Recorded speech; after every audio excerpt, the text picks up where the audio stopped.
Hello friends, welcome to our channel JR creative ideas. Friends, Karthika మాసం వచ్చేసింది కదా. ఈ కార్తీక మాసంలో మనం ఏదైనా పుణ్యక్షేత్రానికి వెళ్ళి ఆ పరమేశ్వరుని దర్శించుకోవాలని మనందరం చాలా ఇష్టపడుతూ ఉంటాం కదా. ఈరోజు మనం ఎంతో చారిత్రాత్మకమైన పురాతనమైన కోటి లింగాల ఆలయానికి వెళ్ళి అక్కడ కోటేశ్వర స్వామిని దర్శనం చేసుకుందాం. ఈ కోటి లింగాల క్షేత్రం జగిత్యాల జిల్లాలో వెలగటూరు మండలంలో వెలగటూరు నుంచి 4 కిలోమీటర్ల దూరంలో ఉంది. జగిత్యాల నుంచి 36 కిలోమీటర్ల దూరంలో ఉంటుంది. కరీంనగర్ నుంచి 50 కిలోమీటర్ల దూరంలో ఉంది. కరీంనగర్ నుంచి జగిత్యాల నుంచి బస్ సౌకర్యం కూడా ఉంది. కోటిలింగాల క్షేత్రం అనగానే ఇక్కడ కోటిలింగాలు ఉంటాయి అనుకుంటాం కదా మనం, కానీ ఇక్కడ కోటిలింగాలు ఉండవండి. దీనికి ఒక చరిత్ర ఉంది. అదేంటంటే శాతవాహనుల కాలంలో 110 ఎకరాల విస్తీర్ణంలో ఒక పెద్ద కోట నిర్మించారు. దానికి 4 వైపులా ఎత్తైన కోట బురుజులు ఉండేవారు. అందులో ఈశాన్యంలో ఉన్న ఒక కోట బురుజు శిథిలమైపోయి గుట్టలాగా అయిందట. దాని మీద గుడి కట్టి లింగాన్ని ప్రతిష్ఠించారట. కోటలో లింగం అని పిలిచేవారట. కాలక్రమేణా కోటలింగం కాస్త కోటిలింగంగా మారిందట. ఈ శివలింగాన్ని కోటేశ్వర స్వామిగా పూజలు అందుకుంటున్నారు. ఇది శాతవాహనుల తొలి రాజధాని అని, వారు ఇక్కడి నుంచే పరిపాలించారని చరిత్ర చెప్తుంది. చారిత్రాత్మకంగా కోటిలింగాల క్షేత్రం చరిత్ర ఇది. అలానే ఆధ్యాత్మికంగా ఇంకొక చరిత్ర కూడా ఉంది కోటిలింగాల క్షేత్రానికి. దానిని మనం గుడిలో అర్చక స్వామి వారిని అడిగి తెలుసుకుందాం. కోటిలింగాల క్షేత్రానికి వచ్చేసామండి. ఇది కోటిలింగాల క్షేత్రం. చూడండి, ఇది గోదావరి నది. ఈ గోదావరి నది ఒడ్డునే ఈ కోటిలింగాల క్షేత్రం ఉంది. ఈ గోదావరి నది ఆలయానికి ఉత్తరాన పడమర నుంచి తూర్పునకు ప్రవహిస్తుంది. ఈ ఆలయానికి సమీపంలో పెద్ద వాగు ఉంది. గోదావరి పెద్ద వాగు కలిసే సంగమాన్ని మున్నేరు అని పిలుస్తారట. పూర్వకాలంలో మునీశ్వరులు ఈ సంగమంలో స్నానం చేయడం వలన దీనికి మున్నేరు అని పేరు వచ్చిందని అంటారు. ఇక్కడ తెలంగాణ టూరిజం వారి బోట్ షికారు కూడా ఉందండి. ఈ గోదావరి నదిలో స్నానాలు చేసి స్వామివారిని దర్శనం చేసుకుంటారు.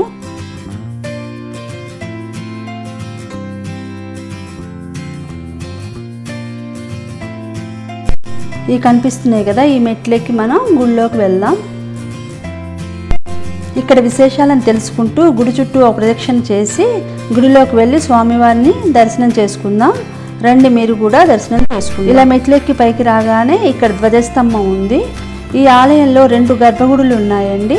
ఎదురుగా ఒక గర్భగుడి ఉంది. ఆలయం లోపలే ఎడం వైపు ఇంకొక గర్భగుడి ఉంది.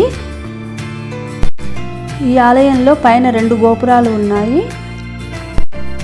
ఇలా ముందుకు వెళ్తే ఇక్కడ ఆంజనేయ స్వామి వారు కనిపిస్తారు. ఈ ఆంజనేయ స్వామి వారికి గుడిలో శివలింగానికి ఒక చరిత్ర ఉంది. అది మనకు అర్చక స్వామి వారు చెప్తారు.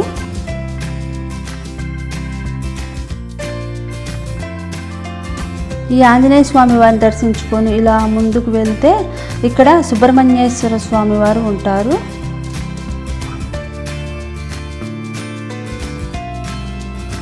ఇలా సుబ్రహ్మణ్యేశ్వర స్వామిని దర్శనం చేసుకొని వెనక నుండి ముందుకు వస్తే ఇక్కడ వేప చెట్టు, రావి చెట్టు కలిసి ఉంటాయి.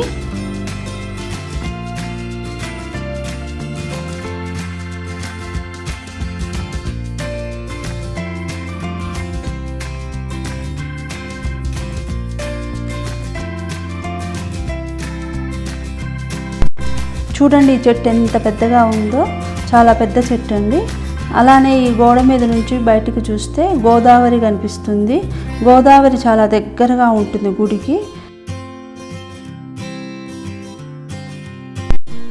ఇక్కడ అందరూ తమ కోరికలు చెప్పుకొని ముడుపులు కడుతూ ఉంటారు. ఈ చెట్టును దాటుకొని కొద్ది ముందుకు వస్తే ఈ గుడి పక్కనే ఒక శివలింగం కనిపిస్తుంది. చూడండి, ఈ శివలింగాన్ని ఆంజనేయ స్వామి వారు కాశీ నుండి తీసుకువచ్చారు. ఫస్ట్ పూజలు ఇక్కడ చేసిన తర్వాతనే లోపల స్వామివారికి పూజలు జరుగుతాయట.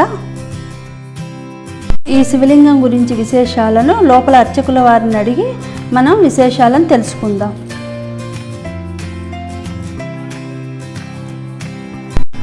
ఇలా కొద్ది ముందుకు వస్తే ఇక్కడ నవగ్రహాల మండపం ఉంది. ఈ నవగ్రహాల మండపాన్ని దాటుకొని ముందుకు వస్తే ఆలయ ముఖద్వారం వస్తుంది.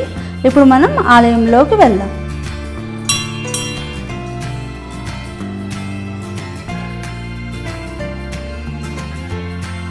ఇక్కడ వైశాఖ శుద్ధ పంచమి శంకర జయంతి రోజు శివ కళ్యాణం చేస్తారట. ఏటా పుష్యమాసంలో ప్రత్యేక పూజలు చేస్తారట.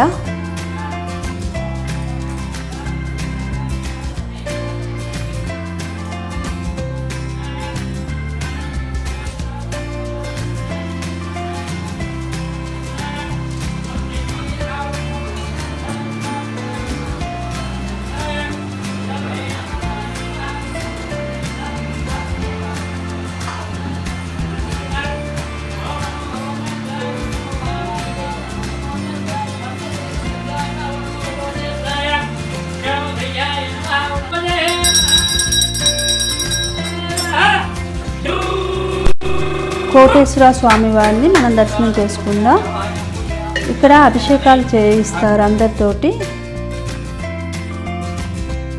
ఇక బయటకు వస్తే మండపంలో కుడివైపు వినాయకుడు ఉంటారు, ఎడం వైపు అమ్మవారు ఉంటారు.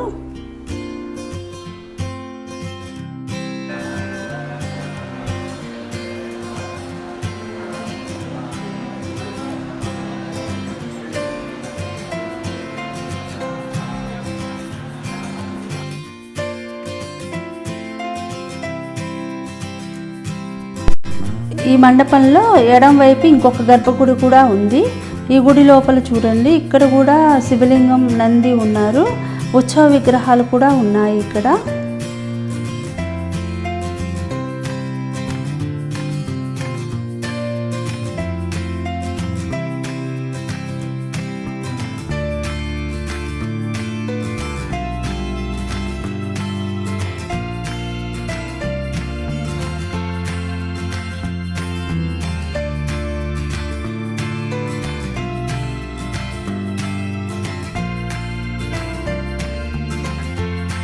ఇక్కడ అర్చకుల వారు ఉన్నారు, వారిని అడిగి మనం ఇక్కడ విశేషాలను తెలుసుకుందాం.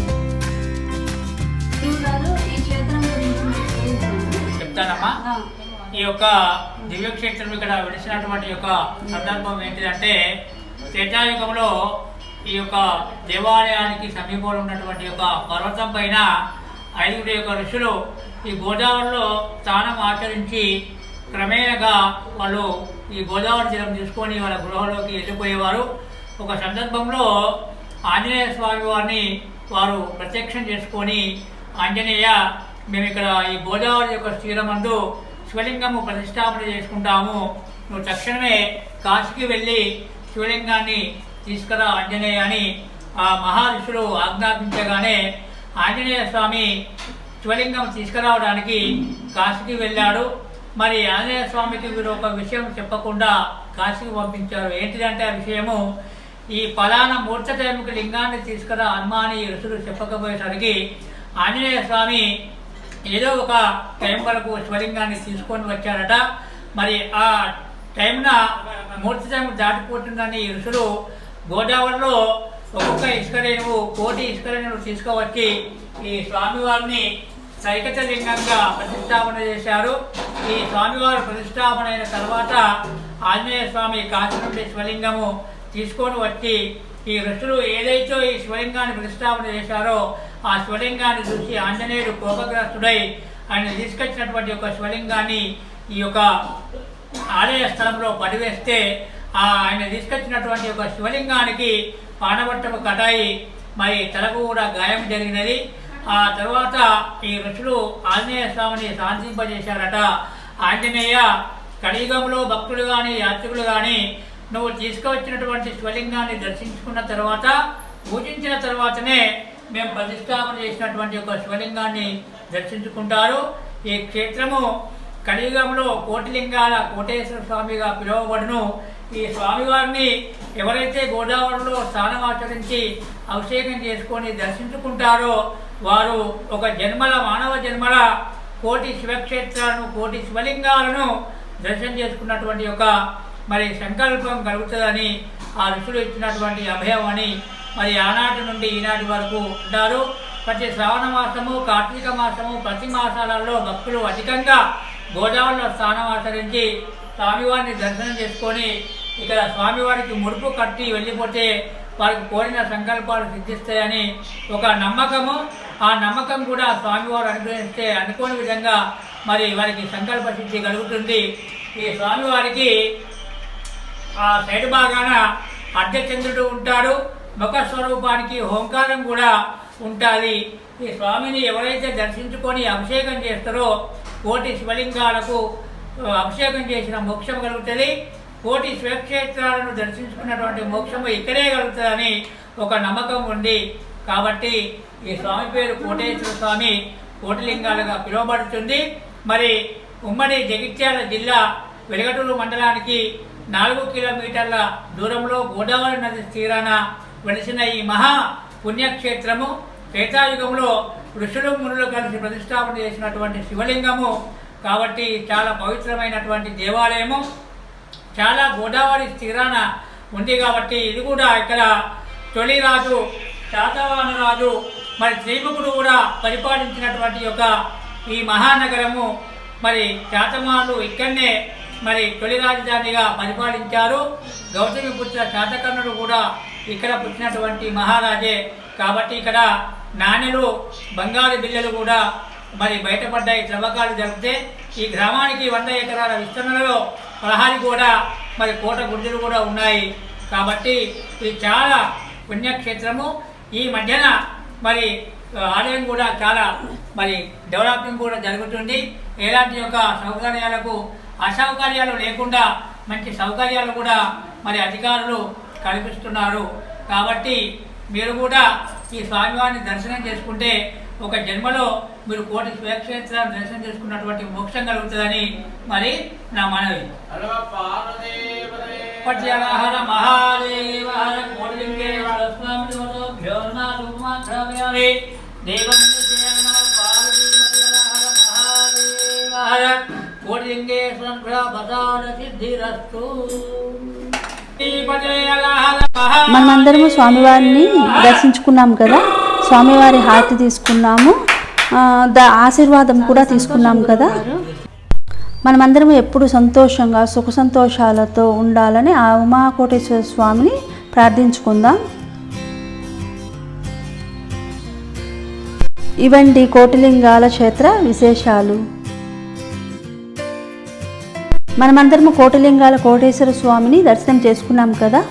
ఈ వీడియో మీకు నచ్చినట్లయితే తప్పకుండా లైక్ చేయండి, ఎలా ఉందో కామెంట్ చేయండి.